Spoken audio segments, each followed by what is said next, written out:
So how far along is this technology? Is this going to... You kind of know what I'm getting at, because like in the 1970s, we were told we'd have moon colonies by now. You know what I mean? Yeah, of course, I understand.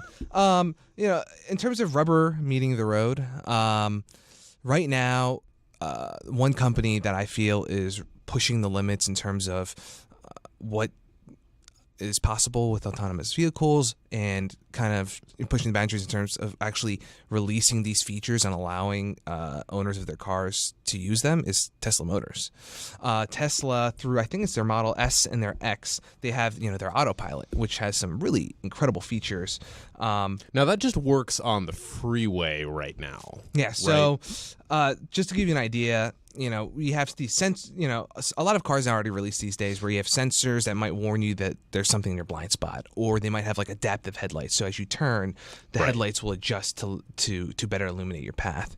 So I feel like the Autopilot program takes that to the next level. So you have automatic steering. So as you mentioned, on the highway, for example, you can take your hands off the wheel and it'll control it. It has this smart cruise control that basically uses the sensors to detect other cars and maintains its speed according to the traffic flow around you.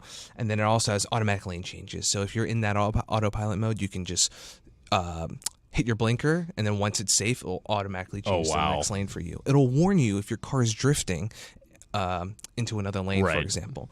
So those are some of the features that we're seeing right now, and with the release of an update that Tesla pushed out last month, actually, it takes it to the next level. A lot of that already sounds amazing, but now this is just a software update that got. Exactly. Wow. So of course you have to have the hardware that can basically run this autopilot. But the sensors, features. From what you're telling me, are already in the car. For certain models, yes. Yeah. And if you're opted for that package. But, this update that was released last month it has this really cool summon feature. So now we're getting into like parking. And is this like the Batmobile in 1989's Tim Burton Batman? Okay, yes, close. Right. And I'm glad you just reminded me of that. Is in a sense, the summon feature basically it'll park your car for you, parallel parking, or in like a perpendicular spot in a bigger parking lot. And it will, there's some limitations. You're only supposed to use it like on private property, and you can only use I think within to protect Gotham City.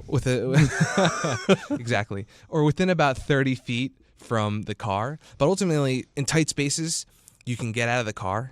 For example, you get into a really tight garage and you can't open the door to get out. You can get out of the car, line it up, hit a key fob or a smartphone app on your phone, and it will pull the car in. And then at the same time, you can summon it so that you can be inside your house, getting ready, in the kitchen, having your coffee, hit a button, it'll open your garage door, start your car, back the car out, close your garage door, and be ready for you to go with the engine running the moment you walk out your door. Wow. So, which is handy in a blizzard. Exactly. And like I said, there's some limitations right now just around the laws about where you can use these. So again, it's private property.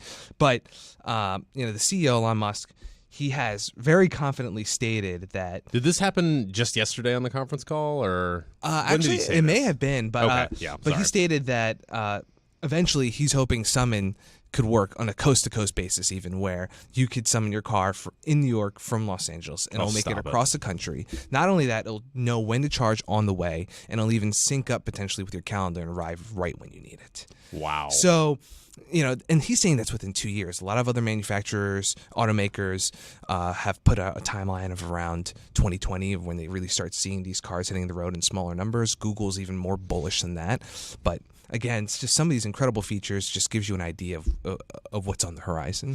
It definitely seems, before we move on real quick, that the safety and the benefits really become prevalent when there's mass adoption. Mm-hmm. That seems to be the key. Yeah, of course. And you mentioned with some of these prototypes, I know it's a much smaller sample, but the accidents that there have been, from what I recall, were often human error, either by the operator. They went like in 2 some million way miles before it happened, and then it was human error. So exactly. Like, how long can you drive without an accident? 2 million miles. Yeah, that's a very impressive result, and I don't think these companies would be pursuing it if they didn't see how well this technology is coming along. Cool.